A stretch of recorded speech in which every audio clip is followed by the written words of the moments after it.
Ladies and gentlemen, please welcome the Director of the Game Developers Conference, Megan Scavio. Good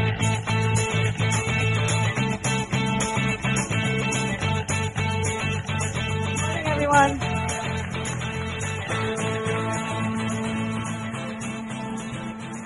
Wow. Good morning, everyone. Welcome to GDC 25. Okay, so before I introduce our keynote this morning, I did want to take the opportunity to say happy birthday to someone very important to the GDC. So if Facebook didn't lie to me this morning, today is Gordon Walton's birthday. I know. So Gordon hails from Origin Systems, Sony Online Entertainment. He was at BioWare Austin recently and now at Playdom. And he is one of 2 or 3 people that can honestly say they've been to all 25 GDCs. So happy birthday, Gordon, if you're out there.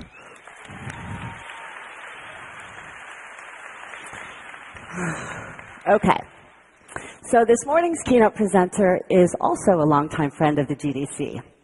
He first appeared on this keynote stage in 2005, where he gave us the first information about the technology behind the console then codenamed Revolution. It's now known, obviously, as the Wii. He also appeared in 2006, where he spoke about disrupting development and introduced the Western development community to philosophies on engaging new players. Then returning in 2009, he debuted a new game from the Legend of Zelda franchise, one of my personal favorites. We are honored and pleased to welcome him back to the keynote stage for our 25th conference. Nintendo continues to innovate and captivate developers and gamers alike, and we're looking forward to his unique insights in both the history and future of the game business. So, ladies and gentlemen, welcome Satoru Iwata.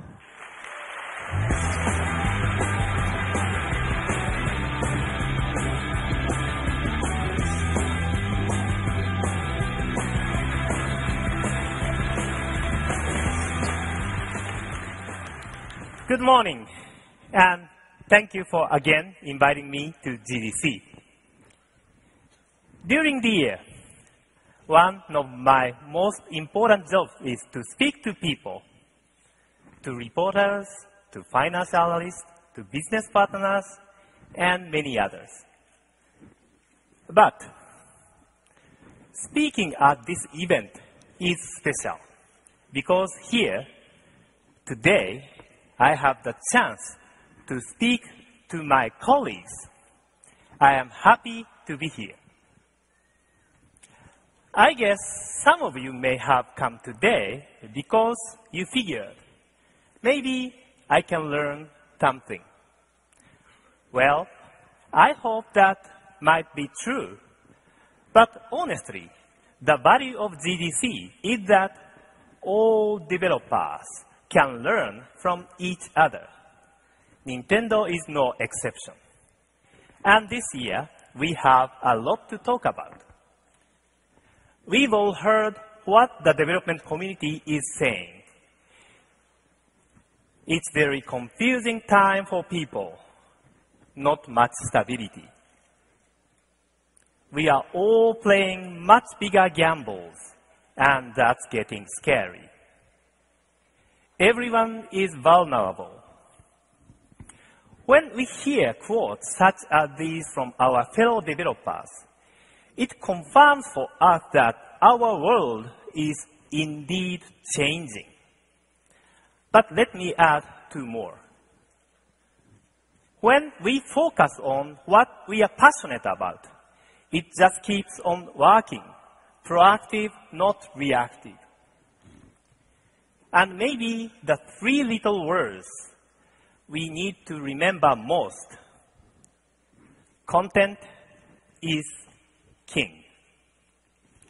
As the industry evolves, as distribution and business model change, one thing is constant. The primary need is still content. Without quality content, without the imagination of everyone in this room today, there is nothing. there is no industry. To be clear, you are the center of the video game universe.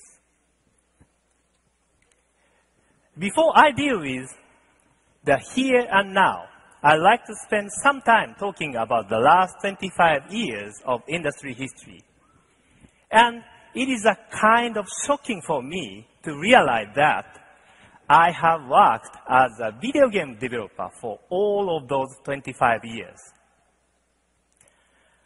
As I said GDC in 2005, I actually began developing games while still college student. My friends and I formed the company known as HAL Laboratory. Back then, being young, I was entirely wrapped up teaching myself video game programming. Somehow, I concluded that I had video game pretty much figured out. Pretty cool, huh? And this impression carried over to my first introduction to Nintendo and Mr. Miyamoto. Also, he's young. Even after starting to work with Nintendo, I had confidence that I was better than anyone Nintendo when it came to programming technique, and the software that I was making was technically superior to Mr. Miyamoto's. And I believe this would be proven when consumers went out to buy our games. Well, I said before, it is the job of game developers to learn from each other. And Mr. Miyamoto taught me a painful lesson. Content really is king. His games outsold mine by a huge margin. I found out then that engineering isn't quite as important as imagination. To be honest, I was ashamed. And during this time, to use the English expression, I lost my attitude. Well, let me talk about these last 25 years in a wider perspective. When we began making video games, there was no industry. Very few of us considered it a profession. It was just a hobby. It was often hard to even define what our roles were. We would all just take turns doing what needed to be done. If ideas were needed, we were game designers. If characters were needed, we were artists. If music or sound effects were needed, then we would create them. And in the same way, we decided who would go out to buy lunch for everyone, who would clean up, and how we would pay the rent. Now, I realize this sounds like a good old days lecture you might hear from your grandfather. But it wasn't necessarily all better. Yes, we had a lot of fun, but there were definite downsides. We made almost no money. And what we produced by today's standards was primitive. We were video game cavemen. Today, everything had changed. Everything is bigger. Graphics processing was increased exponentially, and the addition of the vast amount of memory has erased the boundaries for game worlds. At the same time, all this comes at a cost. Also, much bigger are the size of the teams required to build today's big games, the timeline they require, and the amount of money needed to fund all of this. At one time, development cost of $1 million was unthinkable. Today, many gamers demand titles that cost 50 million or more. It's still fun, but there is a lot more to worry about now than just paying the rent. Fortunately, there is one kind of growth that has helped offset costs, and that's the number of people playing games. As you are all aware, expanding the population of gamers has been basic strategy for Nintendo. That's clear with both Nintendo DS and Wii. But we wanted to measure how big the growth was. We already know how many game machines are being sold by referring sales data like NPD. But this doesn't indicate how often one game machine is shared by several players or who those players are. To understand this, Nintendo has been carrying out large-scale surveys twice a year. This began in May 2005 in Japan, and we later expanded that to both the United States and Europe.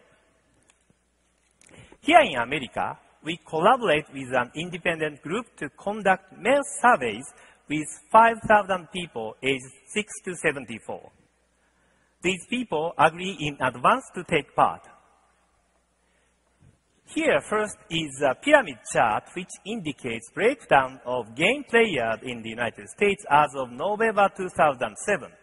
The left edge is 6 years old and the right 74. And the upper side is male and the lower side is female. The blue indicates those who have played with a dedicated video game machine owned in that household at least once in the last year. The yellow shows sleeping users who used to play but have not over the last year. And pink non-users are those who have never played a dedicated video game machines. At that time, those actives who had played in the previous year totaled just under 114 million. Now let's look at the same picture in October of last year, 2010. The number of active players over the previous 12 months jumped to just under 160 million. Shown a different way, you can see that 45% of people between age 6 and 74 reported playing their dedicated video game machines in November 2007. And this number jumped to 62% by October 2010. Another chart indicates generated most of that growth. Here, the dark pink bar at the bottom represents owner of either Wii or Nintendo DS. These two machines have been driving force in expanding the US gaming population. And next graph shows the corresponding results in Europe.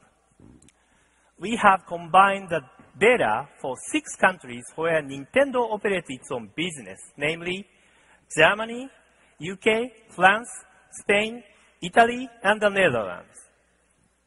So far, the active user ratio there is much lower than that in the US. But this means even more opportunity for growth.